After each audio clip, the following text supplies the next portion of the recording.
Ladies and gentlemen, boys and girls, children of all ages, nerds, it's this week's Monkey Nut Punch podcast. Hello, ladies and gentlemen, how we doing? And I'm joined on this podcasting journey, as always, by my stalwart Nigel. Say hello, Nigel. Hello, everyone. And he's being the power bottom, shall we say? It's Keith. Hello, Keith. Hello, Keith. Oh, sorry. Hello, everyone. So, on this week's show, we will be talking about Ghostbusters Afterlife, Hawkeye, the TV show on Disney Plus, a Red Notice on Netflix, and we might have a mini argument over Star Trek Discovery. So, without further ado, I'm going to call this a review.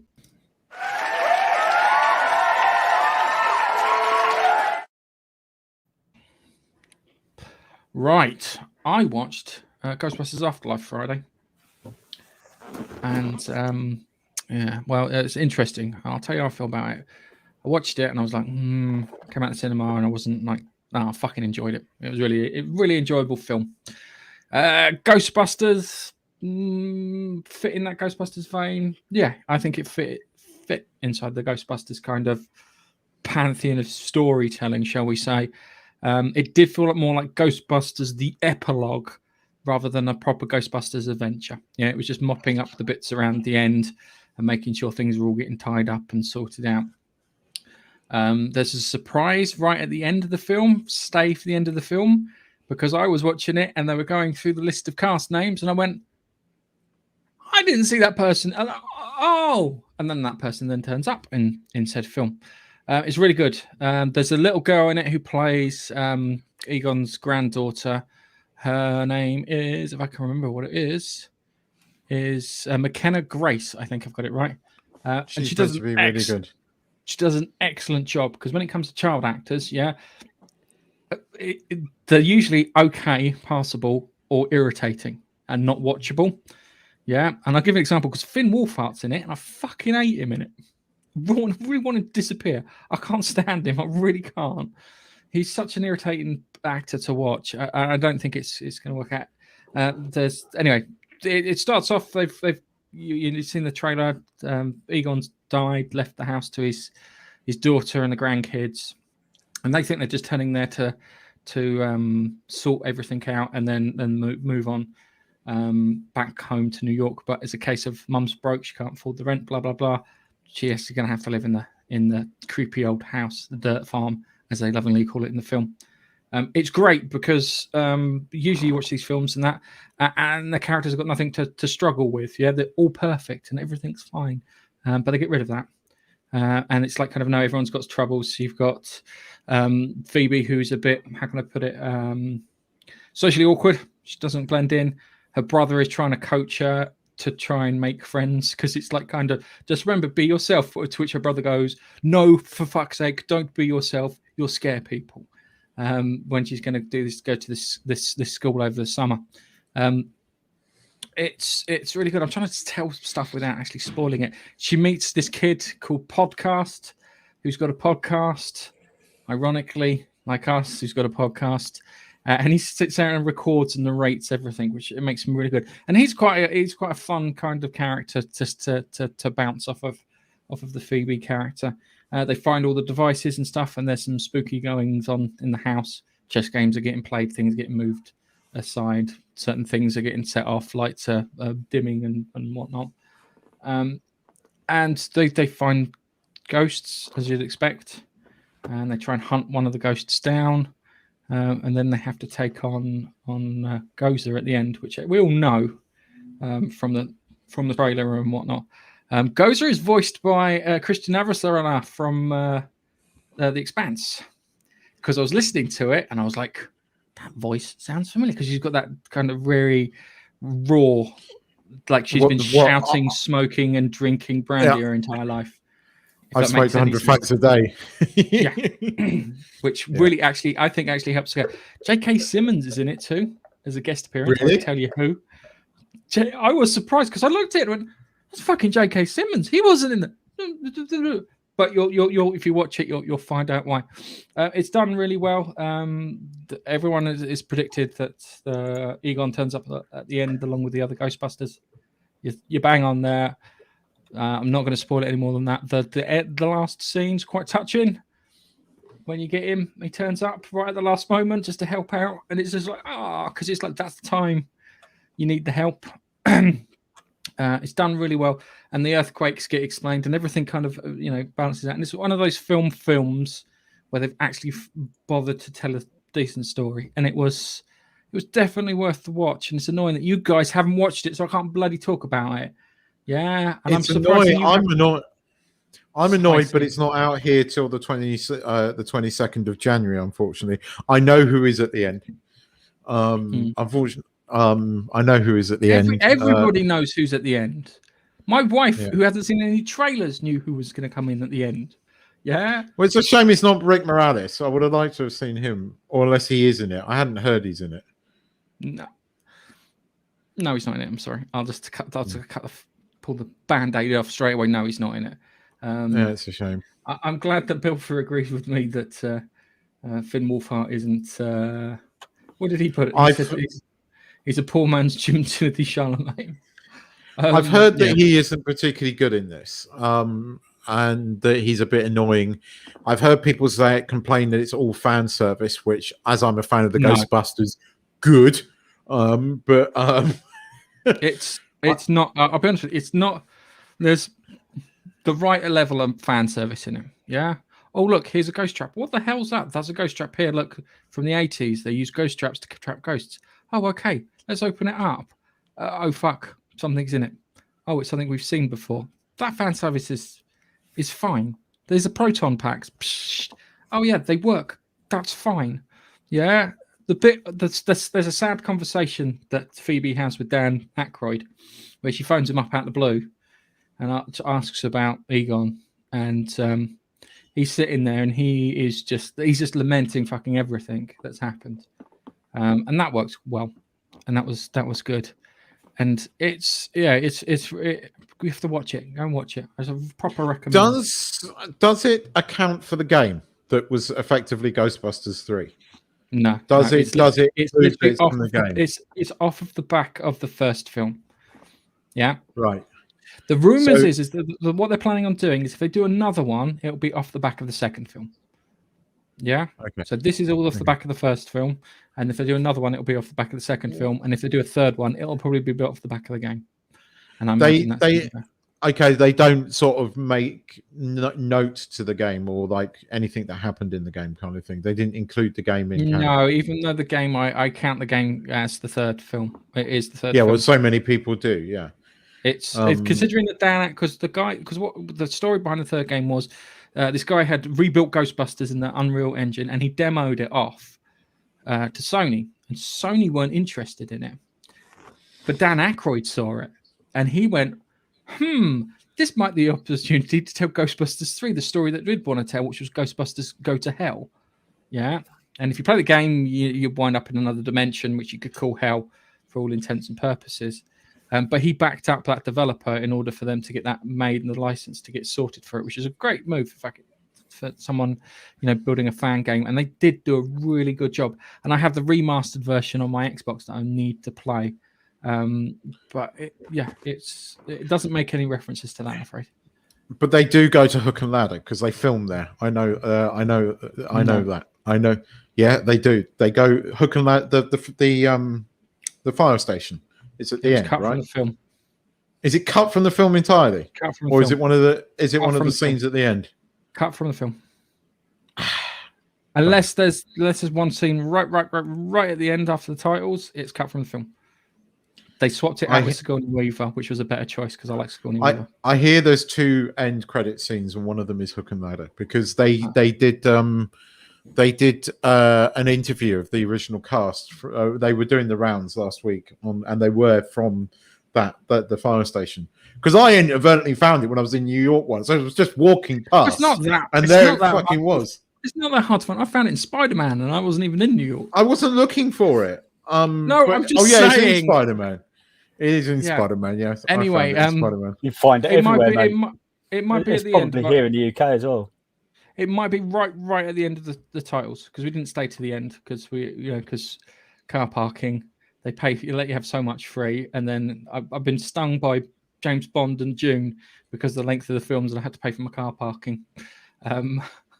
Plus, I'm kind of, I'll be honest with you, the whole thing with Marvel and having the bits at the end of I'm sick of that shit now. I'm so over it. It needs to be done sparingly now. It needs to do after the title sequences and whatnot. You need to go and watch it. It's really good. Paul Rudd's pretty good in it. The bit in the Walmart feels really crowbarred in. Yeah. Okay. It's the one bit of the film I'm like, this feels really crowbarred in, because it doesn't make any sense. It really doesn't, because he could have done it a much better way, because he's being stalked by something. And and it just doesn't. It just feels like an advert for Walmart. It feels like you could just slice it out of the film, pop it in an advert for Walmart, and have done with it, and then put the film back together and think everything would be fine. That's my one criticism of the entire film. That's not, and Finn Wolfhard too, because I just want to slap the kid around the face a couple of times, because he's not very charismatic on screen, shall we say? I had to Google him. Didn't have a clue who. Oh yeah, no, he is now. I recognise. Well, I haven't seen him in anything. Stranger Things. He was in something else, and I can't remember what it was, but he was in something else. He was in It. Wasn't he? Oh, yeah. Remake. He wouldn't have. Nigel wouldn't have seen it. No. I saw the first season of Stranger Things, but that was a long time ago, so I don't really recall. But hey, Yeah, fair enough. Right, so I think it goes like this when it comes to Ghostbusters. All your predictions about what would happen with certain characters and certain things are all right, yeah. But that doesn't detract from the film. It really doesn't detract from the films. The film's a good watch. It's a good film. If it wasn't Ghostbusters and it was something else, it would be a good film. If you turn around and remove the Ghostbusters from it, it would be a good film. And it is. I found it enjoyable. There are certain things that, like, kind of, because they turn up at the end. We know that. Where you think that would detract if people didn't know what was going on. I'm going to take my son to see it and see what he thinks about that bit at the end. So I can gauge someone who doesn't know Ghostbusters, because we tried to get him watch it and he wasn't interested. First Terminator, Aliens. It was the old 80s kind of, the ones with proper guns and muscles and explosions and blood and stuff. That's what he likes. It's like, this was a bit tame, Dad. Good lad. It's like that. He's like, he watched Gremlins and he thought Gremlins was okay. Anyway, that was Ghostbusters. It's definitely a recommended watch. It's not as good as the original Ghostbusters, but trying to get something as original Ghostbusters from fucking 30, almost 40 years. Come on. Do you think you're going to get that done? The answer is no. All right. So enjoy it for what it is. It's a good film. It feels like a good... If they wanted to end Ghostbusters there and do nothing ever more, I would be quite happy with it to end there. And I'm definitely going to watch it again. It's one of those films that you see and you go, I'll give that a watch. It won't set the world on fire, but it's good. It's good, not great. That's the best way of describing it. Yeah, it's like a quality. It's like use my food analogy. It's like a gourmet hamburger from somewhere like GBK or some posh restaurant. There you go. So it's got a bit of that. Anyway, we're going to talk about Hawkeye.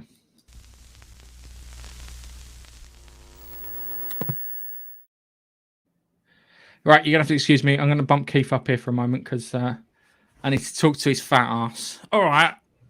I watched Hawkeye. Keith turns his back on you. It's because I watched Hawkeye. Because he's not going to like it, so I'm going to have to disagree with him. All right, okay. I watched Hawkeye, and this is if you've read the description, this is Hawkeye the Kate Bishop show, yeah?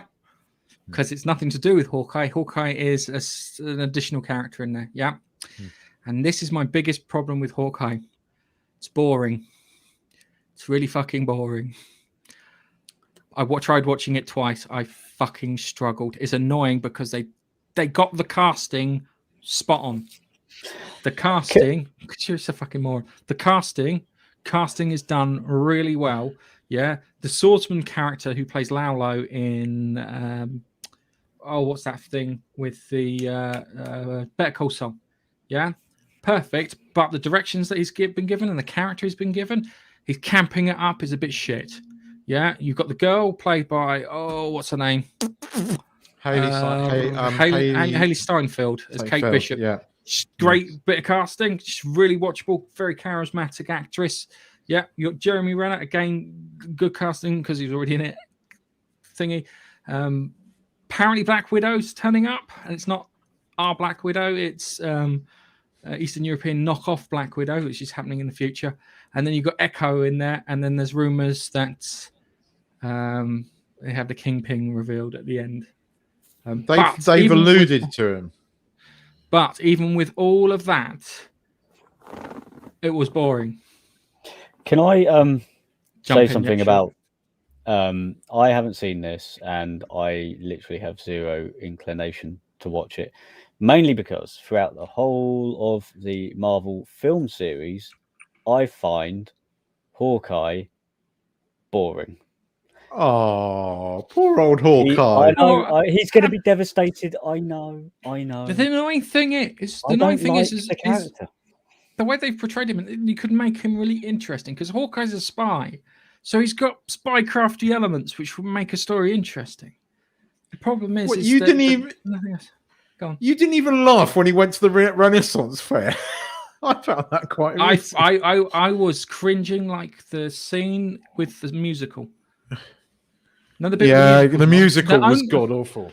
The musical was god awful. They alluded to him having PTSD and him having problems with Black Widow being dead. Yeah.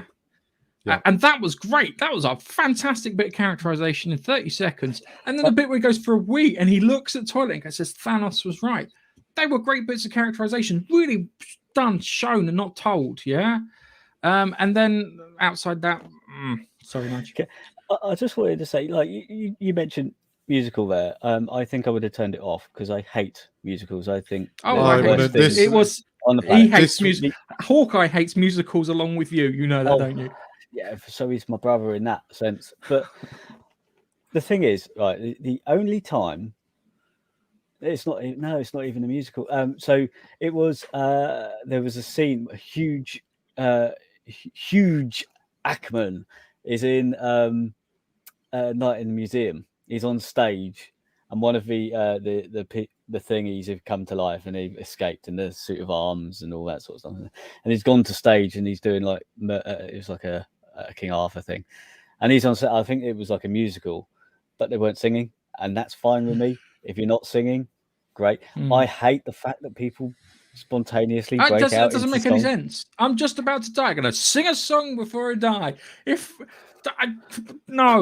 Anyway, that's not. Anyway, besides, that's an aside from the fact that the Hawkeye was. But the only time I've ever liked it is when you got Hugh Jackman in there, and instead of calling him Hugh Jackman, they call him Huge Ackman, and I love that. And that was the only thing that I can say about it. I found the musical at the beginning, the whole musical number, intensely annoying and very American, almost to the point that it was nauseating me. So sorry, America. But I did like the fact that he was like kind of Ant-Man fucking wasn't there. I know I was. Yeah, but the interest, there is some. But what's with the earplugs? Now I know there's something going on there. Because of all the explosions. When you're watching it, he said he went deaf. Yeah, I missed that bit then. Okay. Jesus Christ! I watched it. I tried to watch it twice. No, I haven't watched it. Just as a tip for reviewing, if you review anything, you're supposed to watch it twice. Once to get you just to enjoy it, and the other one to make the notes on. And when I watched it, I couldn't. First time I fell asleep. She shot the bell thing. She got in trouble. They started the auction, and then I was like, "Oh, titles." And that was the second episode titles. I'd been asleep that long. Is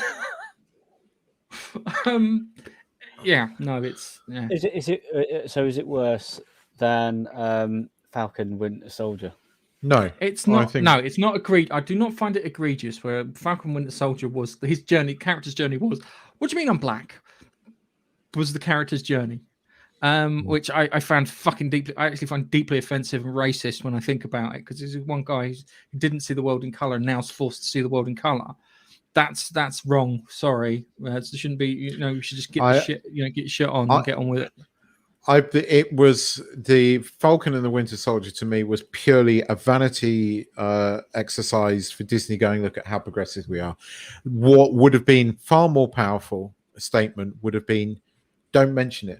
Don't point out that he's color. This is the new Captain America. Boom. You could have had that ending where Steve hands him the shield, which should have gone straight to Captain America 4. None of this. I'm black. I'm so scared. Kind of bullshit. No, it should have been him becoming the Captain America. Yeah, him fucking up and Bucky picking him up, dusting him down. Go get on. Would Steve stop that? No, fucking get on with it, son.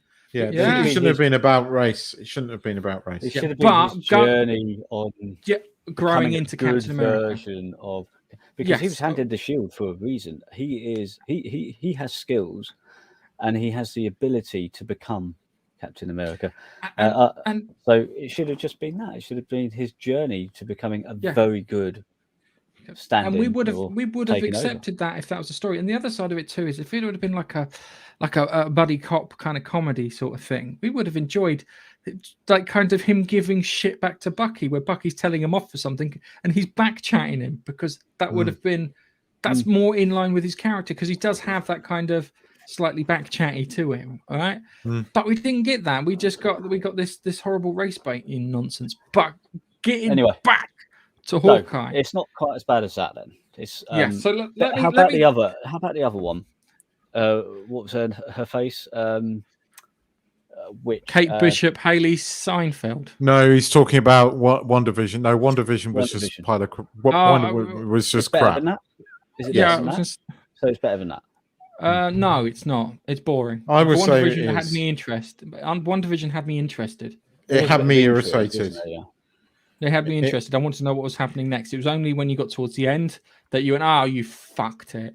Yeah, it's literally those last 2 episodes where the bit where you went, you fucked it right up there. You queued up something and then you didn't deliver. But this is boring, which is worse. Boring is worse than aggravating, I think. Yeah, I think so. I will try and watch. So let's get this right. This is the story so far. Yeah, Kate Bishop was living in an expensive house during the Battle of New York, which the side of her building was blown up. She saw the Tatari attack in New York and Hawkeye fending them off. So she's got an affinity for Hawkeye because she's the hero. He's the hero that she saw firsthand. Yeah, her dad died in that accident apparently, and I'll put apparently because he didn't see a body or anything. It just went cut straight to the funeral. They had to put a training bit of Kate training in the montage for a Hawkeye series, which isn't about Kate, which is supposed to be about Clint Barton. So instead of having Clint Barton and Black Widow doing shit and then saving the world, and that, no, it's all completely focused on Kate Bishop. So it's not really a Hawkeye thingy. They're just using the name. Fucking irritating. Don't do it. Show us Hawkeye or do something like that. She destroys a bell with a bow and arrow at the beginning, which is nice. It shows that she had to struggle with things, but she's rich, so it's not a fucking issue because the mum's just creating a charity auction to which they are selling off dodgy stuff in the basement, and it looks like they're selling off Tony Stark's repulsor watch from Civil War. Remember he had the watch which he pulled over his hand, turned to a repulsor glove? That's what they're selling off in the thingy. They kept on going on and on about the watch. You then forget about the watch because then they're tracking down the Eastern Europeans tracksuit gang. That's what they called them. So they're tracking down this tracksuit gang here. They've got a dog to which they're popping up exposition. You've got the bad guy played by Laulo from Better Call Saul, who's after Ronin's retractable sword because he'll become the bad guy, the swordsman. Go figure. So he's after that sword. He's trying to be nice, but the way they've put him together, as a goofy arsehole rather than an arsehole. I would prefer him to play a sinister arsehole in that. Kate's flat gets attacked by these tracksuit gang. He then she then buggers off, and Hawkeye then tries to deal with them. And Hawkeye was going to deal with them on his own, and he was quite capable of dealing with them on his own. And they've got these 6'6", 4 foot wide Eastern European bastards are being run by a 5'6" noodle-armed woman called Echo, who's deaf, and she has the powers of Taskmaster where she can copy you. The problem is where Taskmaster was a bit of a big bastard, yeah, and he was quite muscular. She ain't. So that's going to be a bit weird to watch her fight them. And the rumor is that Echo works for the Kingpin. And that's the story. That's what I got from the thingy. What did you get, Keith? I think that the Kingpin, they've hinted at the Kingpin. I didn't find it as dull as you. I kind of enjoyed it. I do agree that it is the Kate Bishop show, and Hawkeye is only a secondary character. But then I kind of like Haley Steinfeld, as you put it. She's charismatic and watchable. Yes, the casting director for this did a bloody good job with it. This is the cast I would have picked if you'd have given me the script. So I can't fault the casting director.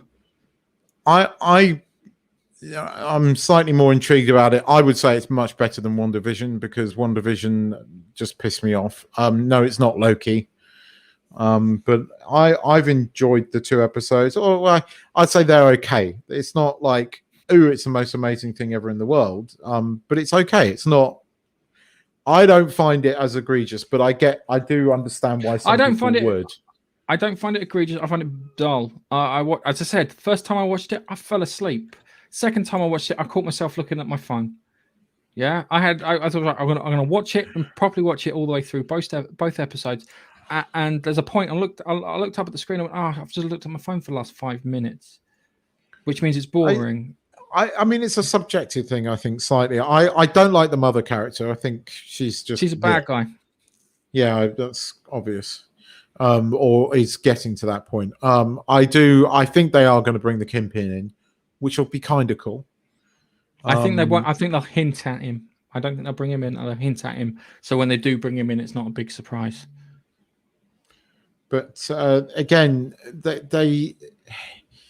it's difficult doing one of these series where you don't bring in the larger universe into it all, and now they're kind of ignoring the whole Thanos thing, other than Thanos was right written on the toilet is about the only thing. And again, it just proves that this 5-year gap was an absolute mistake. And it really, I think the minute they did that, they broke the Marvel Cinematic Universe, in my opinion.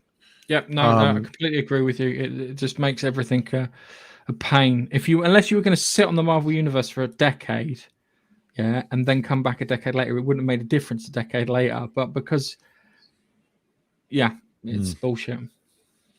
But I didn't find it as bad. But then there's not a lot on at the moment. But then we're getting Book of Boba Fett, we're getting Lost in Space, we're getting The Expanse, all in the next few weeks. So, and I have to admit, I'm kind of looking forward to the Book of Boba Fett. It's not funny enough, actually, the thing that I'm finding really interesting at the moment on Disney Plus has nothing to do with this podcast. But I'm watching Dope Stick. Keaton's performance in that is fucking phenomenal. And it is really interesting. It's got Rosario Dawson in it and Michael Keaton, to name but a few. And it's about the beginnings and what has happened with the opioid epidemic in the US. And it's really interesting. But Keaton is brilliant in it, and I mean really good. That's the best thing on Disney Plus at the moment, in my opinion. Until Book of Boba Fett. I don't know about Book of Boba Fett. I think I'm fucking done with Star Wars. I think I'm done with it all. I've just had enough. It's just when you see Pedro Pascal defend a fucking paedophile, you go,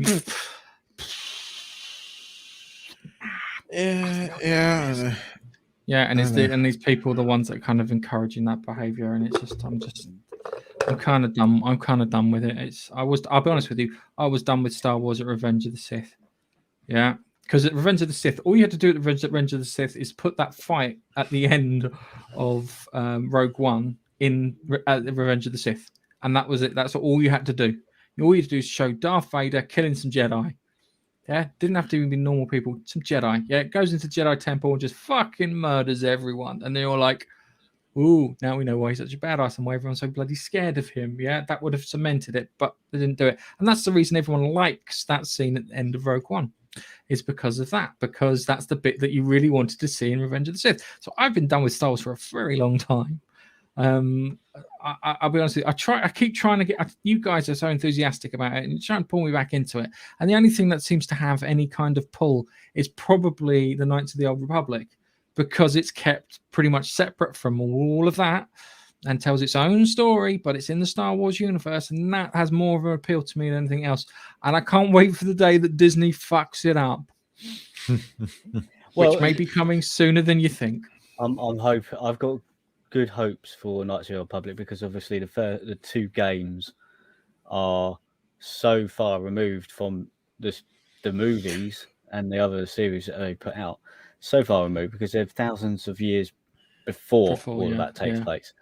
So hence the Old Republic. The prequel. It's a long time. Really long time. Someone's penciled in the word "really" over the top of it. Really? So I'm not too sure about Boba Fett. The other thing too is, if you wanted to do a really good Boba Fett thing, you've got to make it a bit more Sopranos than Mandalorian, if that makes any sense, because it's gangster. This is gangster stuff. Yeah, it should be watching a villain, and it should, if they do it right, they should have it so it ends. The Mandalorian turns up and kills him, but they're not going to do that. They don't have the balls to do that. That's what I would have done. And that would have been great, because you're going, oh, it's still part of the Mandalorian story. Yeah, it's the bit with the Mandalorian. Then is paid a couple of million credits and gets a new starship to go and kill. I have to admit, I'm kind of excited about the Ahsoka series, only because they're bringing a live action Ezra Bridger and Sabine into it, so we are getting those characters. No, I'm quite looking forward to that, but I understand why some people are completely turned off. Disney has managed to do that. They have alienated a lot of people, and I can't blame people for being turned off from it. Me, I'm Star Wars. I love me Star Wars, and the Mandalorian was enough like Star Wars to be okay. And we've got a few things that could be good, but they could be bad. It's Disney. And if it's anything to go by the Marvel, we've only had one Star Wars series from Disney. That's been okay.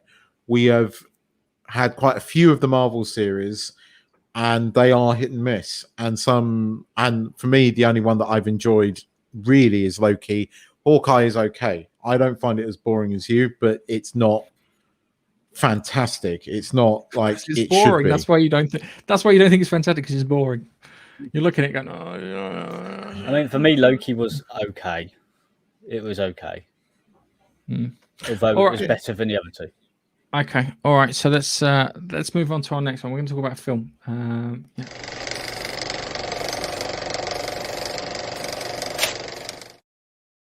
All right, Nige, your turn to pull your bloody weight this time. All right. My considerable weight. Yes, your considerable weight. It's your turn to start talking about Red Notice. So myself and Keith have watched Red Notice, and I want you to, Keith, this is your challenge. You need to go through the entire review without referring to FPV drones. That's your challenge from me. Okay. Other than Ryan Reynolds being eye candy, it was meh. Nige is supposed to be doing this. Nige, mate. Tell us about Red Notice. Red Notice. It's on Netflix, and it's a well, I could only imagine it was a movie, and thus concludes. Okay. So right, okay. So you've got Gal Gadot in it. You've got Dwayne "The Rock" Johnson, and you've got Ryan Reynolds. Ryan Reynolds is playing Ryan Reynolds in this film. He is being himself, basically. He's just little quips here and there, and to be fair to him, they're pretty funny and well delivered, which is what you expect from him. And well, he does that in real life as well. Let's be fair. The Rock is just playing your stereotypical I'm a big meathead guy who's actually got intelligence and and Gadot is a well, just a sexy lady with brains who can fight.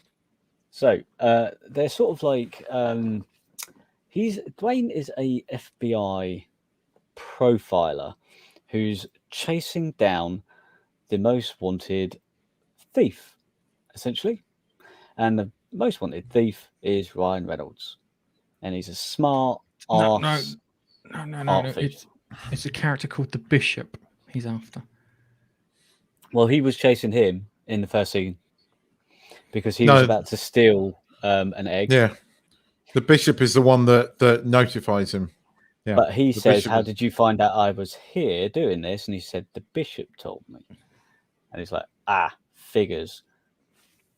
Chase and shoes, blah, blah, blah. He gets away, all this stuff. And then they turn up at his house, at Ryan's house. I can't remember his name in the film.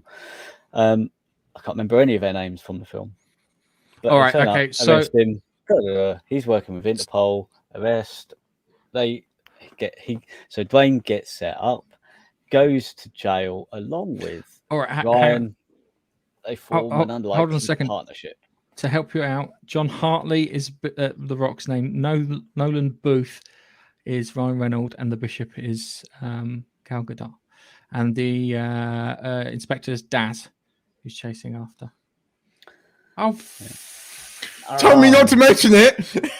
Yeah, you mentioned it. That's technically mentioning it. No, it's not. Mentioning is a verbal thing. Yeah. Well, okay. So it was a very this movie has quite a lot of action. And there was a lot of quips in there, and also references to other films.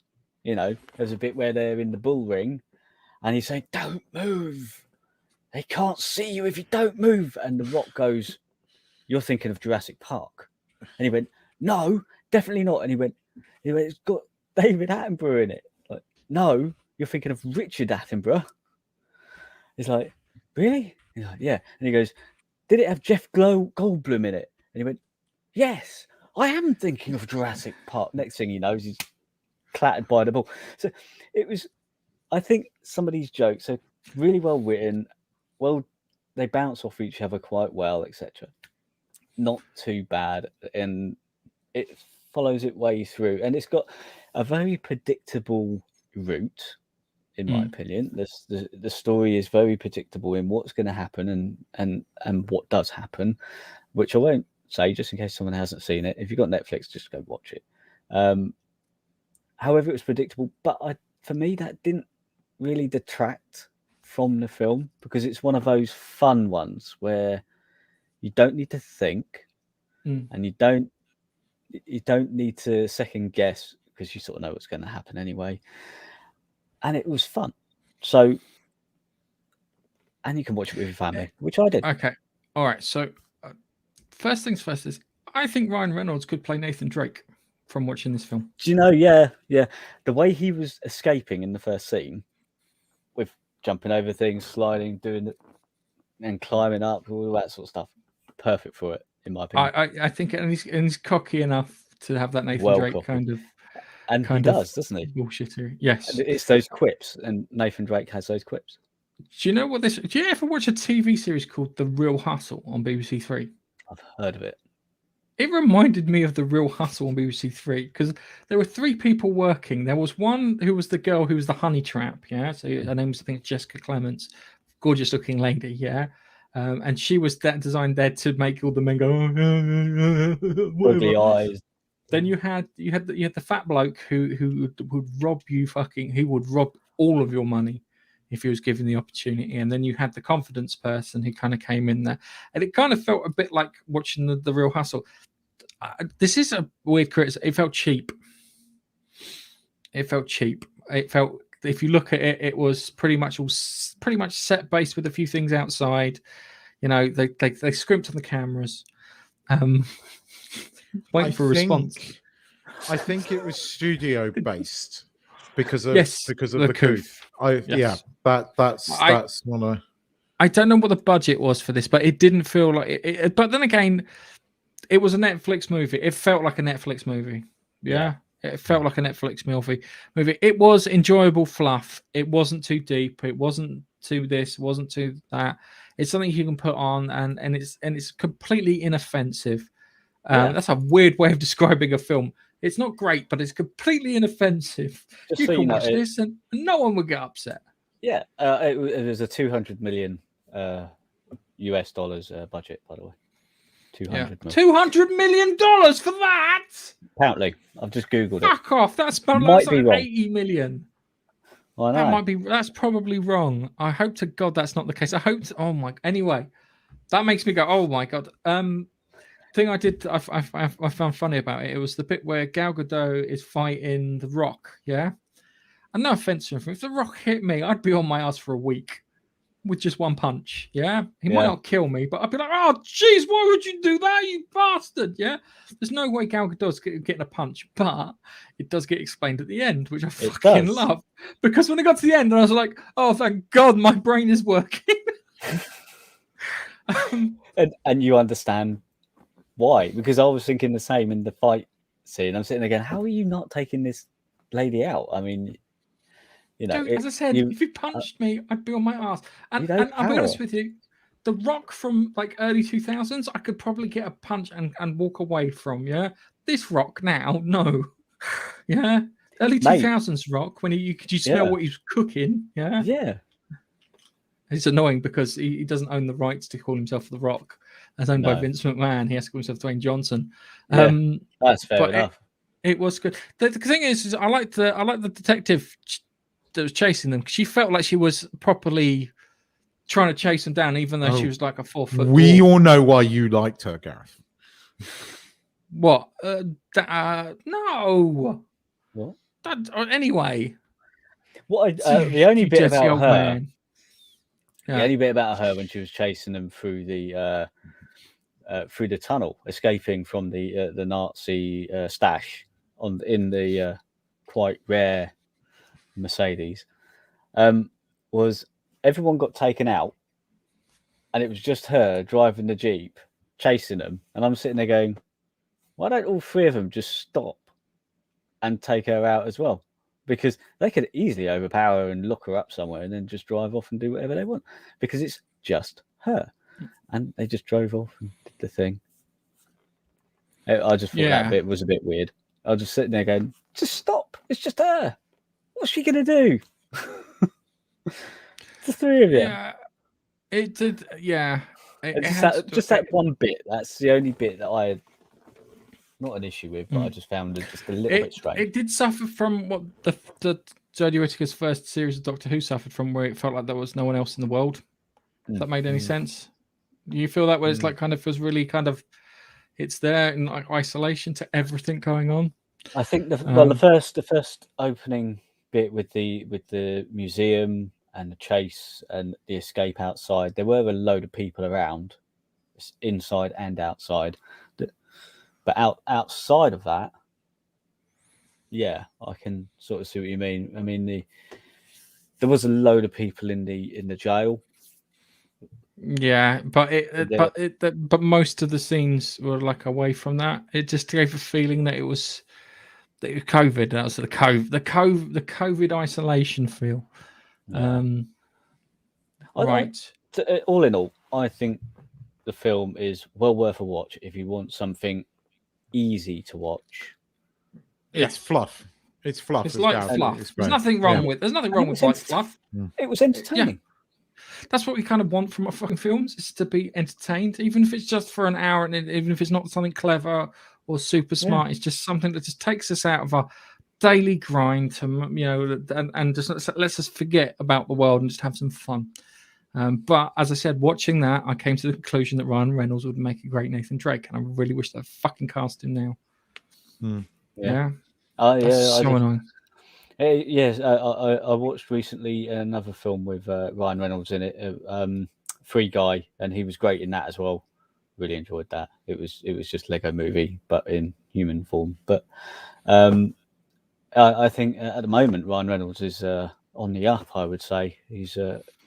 I know he's always been good, but he's getting better, and playing himself has in every film. It's working. Yes. Just waiting for that third Deadpool movie from Disney to come out. I think it might happen. I mean, they allowed Ryan to do that, the review of Free Guy as Deadpool with Korg from the Thor movies, didn't they? So if you've not seen that, it's worth watching. Deadpool and Korg review Free Guy. It's quite funny. It's quite funny. You've got Ryan Reynolds, and then you've got that sort of soft-spoken New Zealand accent alien, rock alien. It's very yeah, but I like the accent he pulls there. It's a proper sort of Maori-esque accent from New Zealand. It's funny. It's funny. And I think okay, hang on a second. We will I'm gonna actually call this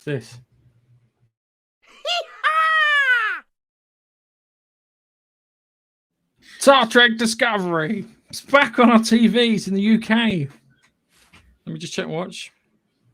Yep, it's back on TVs in the UK, but it's not on Netflix, and it's not being held over for Paramount Plus.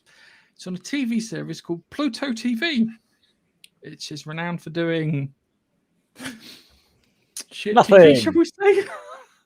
Like, do you ever watch Most Haunted, Nige? I've seen a couple. I think Most Haunted might be the greatest comedy that's never been realized ever. Yeah, I find it so funny because what I do is they have their psychics, and I always play Predict Along with Derek, who's Derek Akora, who was a spiritual medium, and he just makes shit up, and it would be like they're in Ireland. The ghost's going to be called Mary. The ghost's going to be called Mary. I'm getting a name. It's Mary.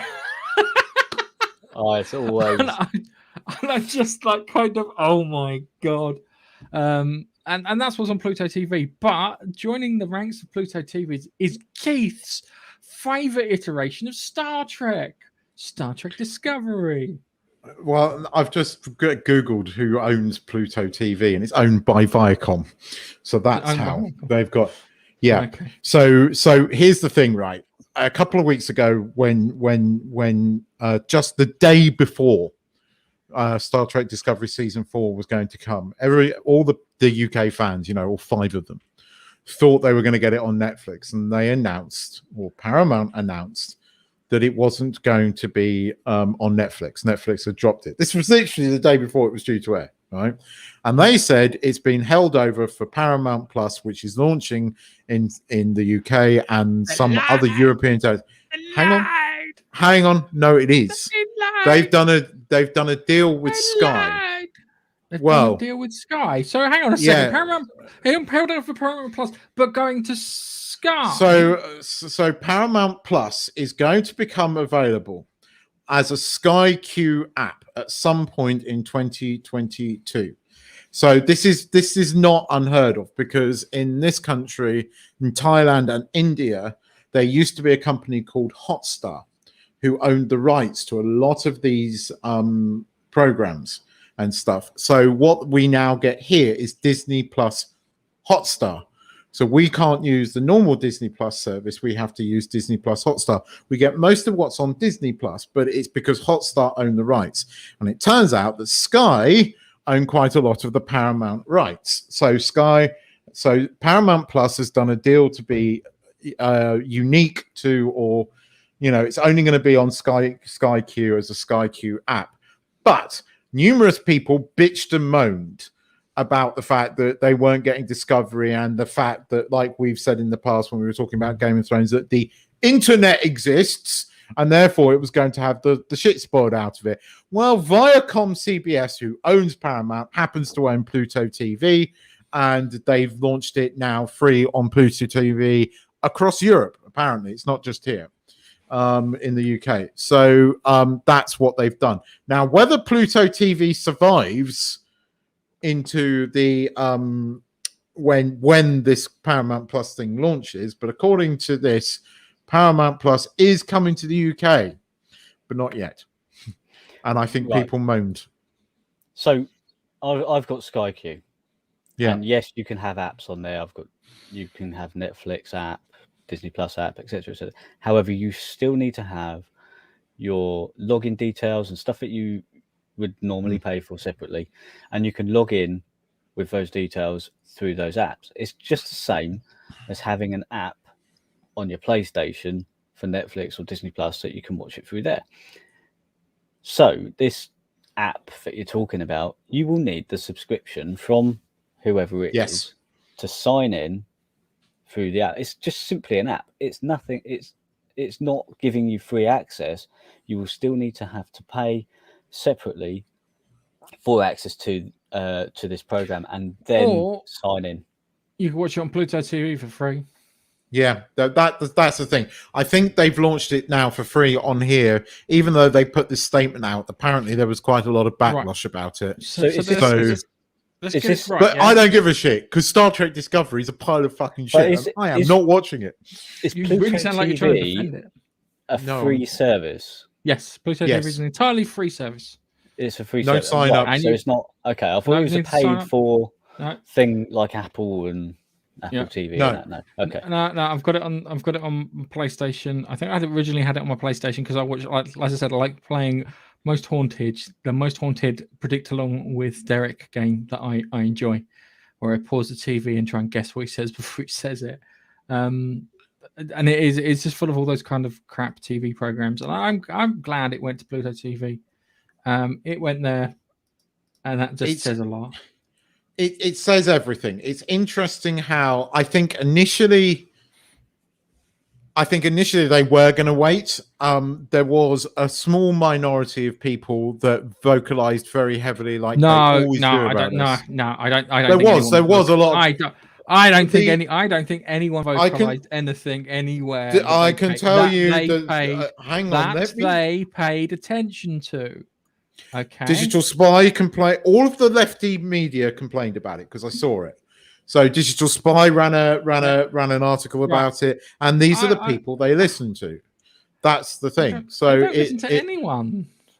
We know they don't listen to anyone. They listen to the shareholders, and that's about it. You know why they don't listen to? You know why they don't listen to anyone? Because nobody fucking has fixed this shit. Yeah, and I know that. It's shit. Yeah. They don't even listen to the numbers, Keith. I know. And the funny thing is the fact that I think it went like this. They were under the assumption that Netflix were going to renew it. I think they were in the arrogant assumption, Netflix will renew anything like that. But they forget that Netflix only go to 3 seasons of anything. Yeah, Daredevil, 3 seasons. Yeah, great TV show, only 3 seasons. The only one that I think that has done is Stranger Things. And I don't know what's going to go on with that because they got to 3 seasons and then all of a sudden it kind of stalled.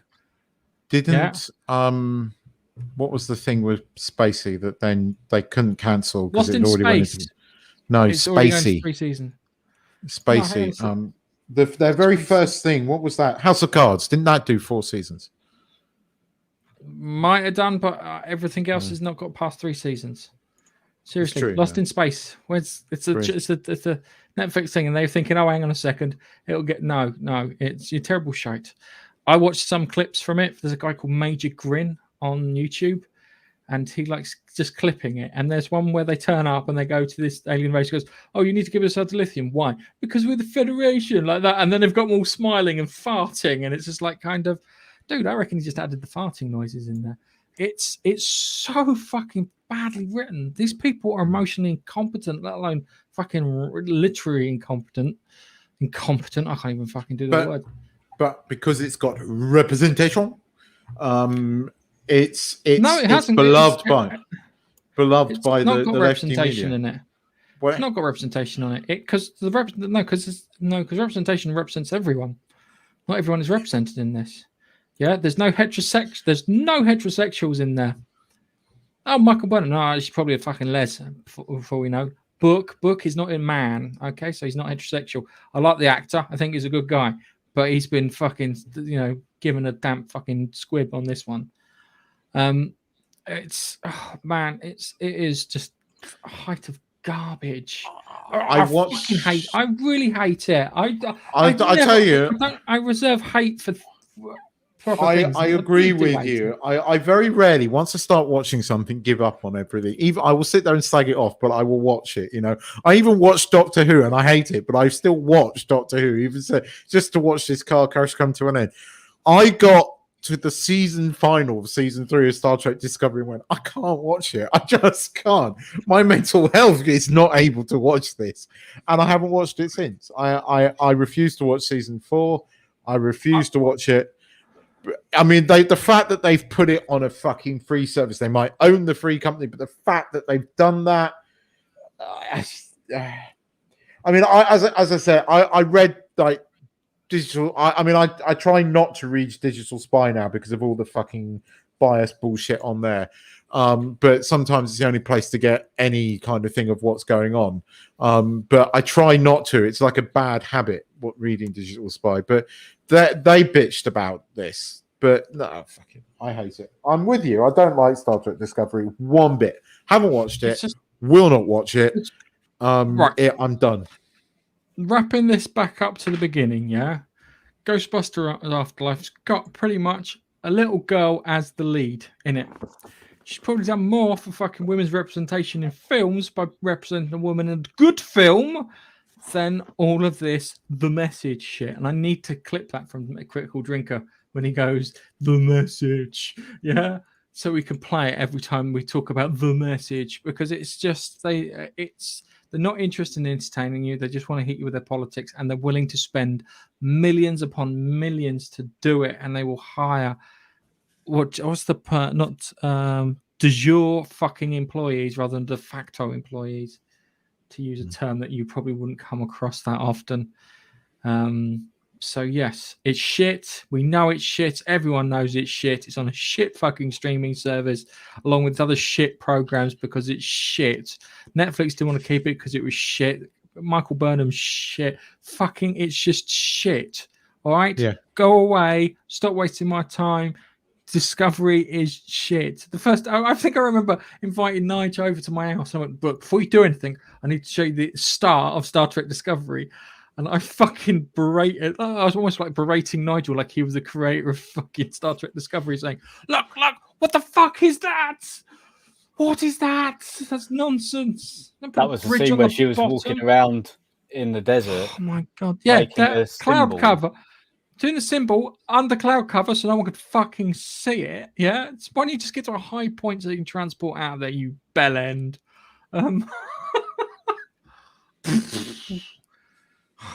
Anyway, it's not good. It's not good. It's never. Yeah. I started watching a Korean series called Hellbound. When I finished watching all of it, because I started yesterday, we'll talk about that. That's on my list. Do you need to watch it, Nigel? The first 3 episodes. The worst thing is I'm watching it going, you're in Squid Games. Because I watched Squid Games. Yeah. You know, like when you watch a TV program. Well, you were that TV program I liked. And it's interesting. It's really interesting. And the bad guy in it, I really want to fucking lamp him. So he's doing a really good job. Yeah. Unlike Star Trek Discovery, where the good guy, I really want to fucking lamp her one because they're doing a really poor job. Yeah, that's the rule. If a bad guy makes you want to hit him, yeah, he's not that actor personally hasn't done anything. It's like the guy who plays Marcos Inaros in The Expanse. Yeah. I want to kill him with him. But that's because the actor's doing the right job. He is proper fucking. He can ooze under a door. He's that slimy. Which is great and entertaining. And that's the way. It's like I didn't watch Game of Thrones, but I understand why you all hated fucking Joffrey. And I of course can understand why that poor actor has stopped working because everyone hates Joffrey, which is really sad. But hey ho, the guy who played Dargo stopped working too. He became a motivational speaker, Anthony Simcoe from Farscape, which is I find a bit tragic because I like Anthony Simcoe. But he was after that. He was like, I can't really do any other roles that cool, which is annoying. And on that note, I think it's time we put a bow on this thing and shuffled off for another week. So guys, thank you all for watching. For those watching, thank you for listening. For those that are listening, we will be back next week. I want to do another Factoids episode before the year is out, Keith. I've got enough stuff for another 2 series of Factoids. All right. I've got some great factoids. I've found great ways of creating factoids, and I'm not telling you. and then I'll let you see if you figure out how to do it. It's all about that grain of truth that makes you go, that sounds so true. But on that note, it's goodbye from me. Goodbye for me. Goodbye from me. Bye-bye. And we'll see you next time. Bye.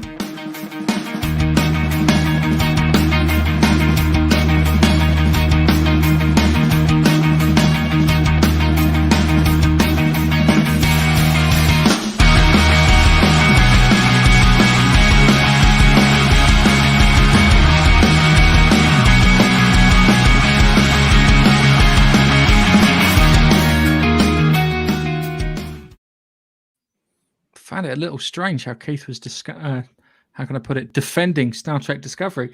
I think he secretly likes it. Yeah.